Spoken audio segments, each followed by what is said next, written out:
আজকে আলু দিয়ে দেশি মুরগির ঝোল রান্না করে দেখাবে আমার দাদু। সেজন্য চুলায় একটি প্যানে দিয়ে দিয়েছি 3 টেবিল চামচ পরিমাণ তেল। এবার দিয়ে দিচ্ছে গরম মশলা।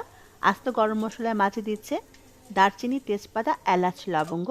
দিয়ে দিচ্ছি পেঁয়াজ 1 কাপ পরিমাণ। এবার পেঁয়াজটাকে সামান্য একটু ভেজে নিবে। যখনই পেঁয়াজটা একটু নরম হয়ে আসবে তখনই এর মাঝে দিয়ে দিবে আদা রসুন বাটা 2 টেবিল চামচ পরিমাণ। আজকের রান্নায় 1 কেজি মুরগি অনুপাতে প্রতিটা মশলা ব্যবহার করবে। আদা রসুনটা কাঁচা গন্ধ যাওয়া পর্যন্ত খুব ভালো করে কষিয়ে নিয়ে দিয়ে দিচ্ছি গুঁড়া মশলা।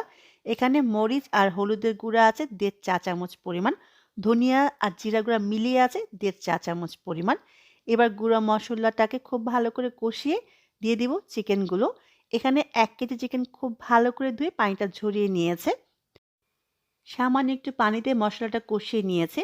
যখন এরকম তেল ভেসে আসবে তখনই ধুয়ে রাখা চিকেনটা দিয়ে দিব। চিকেনটা দেওয়ার পরে খুব ভালো করে কষিয়ে নিব। কষাতে কষাতে চিকেন থেকে অনেকখানি পানি বের হবে।